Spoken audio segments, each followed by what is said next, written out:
This is not the N64 that I grew up with. Like a lot of people out there, I don't own a lot of my old consoles that I had when I was younger. I don't, I either traded them in or I sold them or whatever. This one I got in a Goodwill auction a long time ago, and it works, it's fine, but I had the jungle green N64 that I got as a kid. It was my first gaming console, and so to go through a quick story here, without getting into too many details and everything, I had a jungle green N64 that was my pride and joy of my video game collection at the time. I had about 40 to 45 games. I can't remember exactly all of them that I had, but as a kid growing up, the N64 was my console. And so because I lent it to somebody and then somehow it got destroyed or broken or sold or traded or whatever happened to it, I lost my N64 and all my games with it that I had as a kid.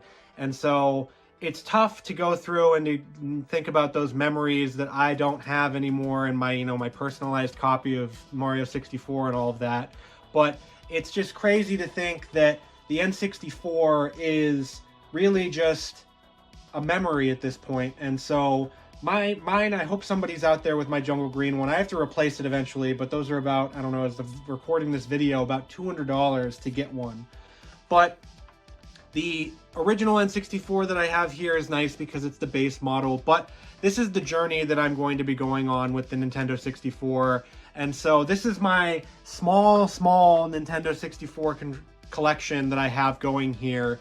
And it's not that many games because these games got expensive. Some of them I'd like to have in the box. So on the channel, we'll be updating this N64 collection pretty routinely as I get games. They're kind of expensive to get, and to buy them from stores in the area, in the Southern California area, is pretty expensive because they know that people want them and they love gouging you for them. But the N64, the games that I do have here in my collection, I do have a couple of them that are pretty meaningful to me, and there's some in here that I've never actually played. So without further ado, let's get through the N64 collection of games that I have right now.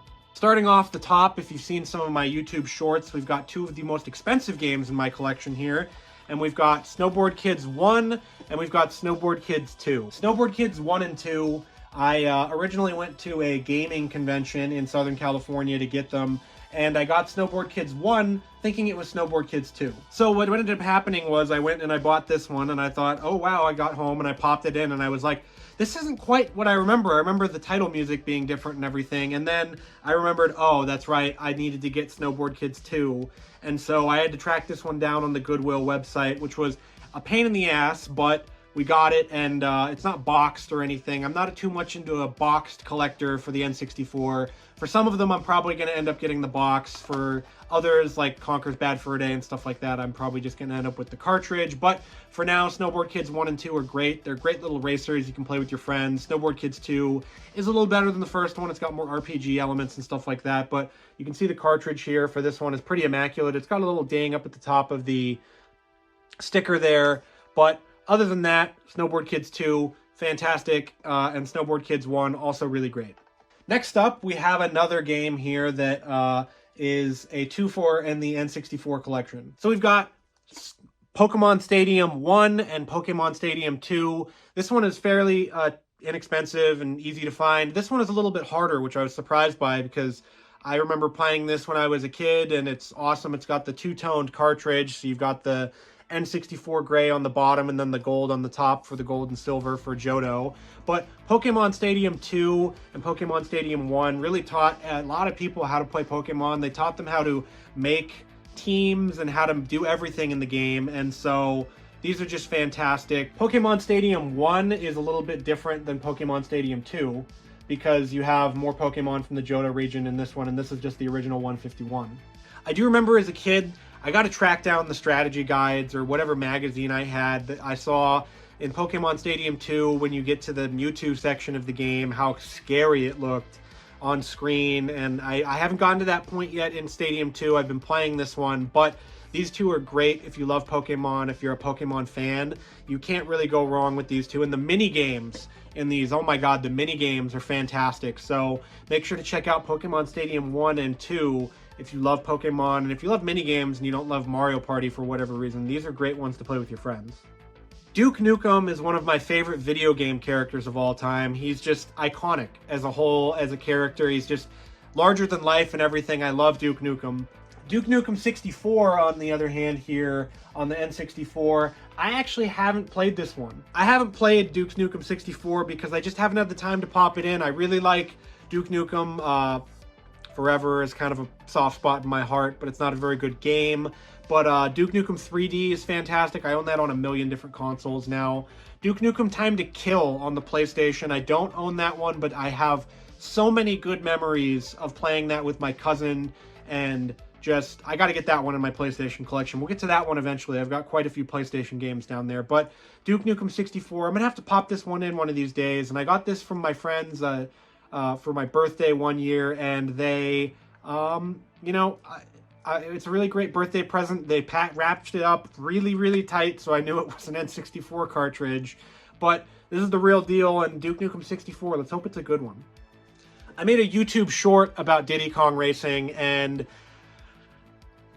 I think it's better than Mario Kart 64. I don't know, people out there. This one's really good. The story mode, there's no story mode in Mario Kart 64, and then just everything about this game, just that you can fly, there's boats and everything. It kind of did that before Mario Kart did. And so Diddy Kong Racing, there's the port for the Game Boy Advance, or Game Boy DS, Game Boy. There's the port for the Nintendo DS that's pretty good, but you can't go wrong with the original. This one's fairly inexpensive in the box. I'm not even sure how much it is, but for the cartridge, it's not that much for a Nintendo 64 game. I've got Game Boy on the mind for whatever reason. I got to go check out my Game Boy collection, I guess. But Diddy Kong Racing, I remember playing this one. It got really difficult near the end. I can never beat the final boss in this. The gigantic pig always kicks my ass. But Diddy Kong Racing, really good kart racing game. If you got friends, this one's fantastic. Higher learning curve than Mario Kart 64, less accessible, but more fun in my opinion. Donkey Kong 64, the Collectathon is here, and I don't know about this one. I liked playing through it when I was a kid, but as you go on, the collectibles are too much. Crazy to see a Donkey Kong 3D game, because we haven't had one since this. Like, the rest of them have been 2D, stuff like that. This is the first 3D platformer Donkey Kong game that we got. Can play as all the Kongs in it. It's pretty fun, but just like so many collectibles and stuff like that. Every time I tried getting this one to work on my Retroid Pocket 2, it wouldn't work. And then on the Retroid Pocket 3, I haven't tried it yet, so I guess I have to try that or on my Steam Deck. But to get it running on the original hardware is pretty easy. And Donkey Kong 64, pretty fun. Not my favorite 3D platformer on the console, though. Next up, we have one that I've never played before, and that's Force Gemini. I know Rare was massive on the N64, and I think I got this one for $5. This is a pretty cheap N64 game, and it's really, really awesome looking. I've never played it, but I've played a lot of Rare's other games, and I know they were the kings of the N64 with GoldenEye and Donkey Kong 64 and this and everything else that they put out, Conker's Bad Fur Day, stuff like that. But Jet Force Gemini looks pretty fun. I have to play this one because for the controls, they're a little hard to get used to. But Jet Force Gemini, a really great one in my collection.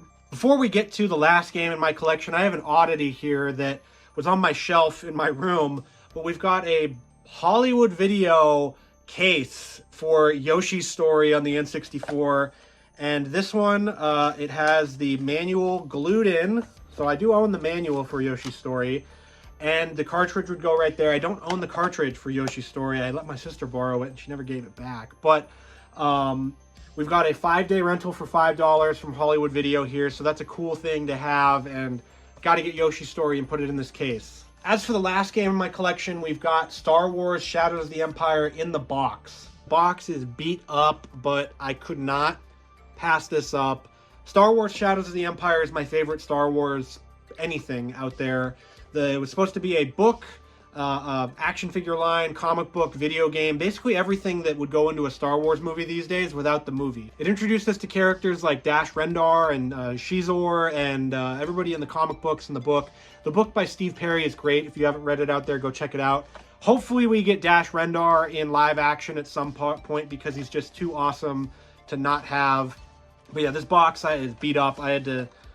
I got it on the Goodwill website, and the box, it was like $20 for this, so I really enjoyed that. But we've got the manual, which is also beat up, And then we've got the insert with the cartridge there. And so I keep this one in the box just because it's nice to have everything all together. Like I said before, I'm not much of a box collector, but I've got a couple of boxes in mind. This was one of them. Rogue Squadron is another one that I want to get in the box just because that game is very iconic for me as a collector and a gamer, because I loved seeing that box every time I went to Hollywood Video or Blockbuster when I was younger. And so it's awesome to have this game in the box as well. This is one of the launch games for the N64, and I'm trying to get the box back here together without destroying anything. But yeah, so we've got the boxed copy of Star Wars Shadows of the Empire. And that does it for my Nintendo 64 collection. If you like this and you like more videos like this, check this out for more video game content, and make sure to like, comment, and subscribe.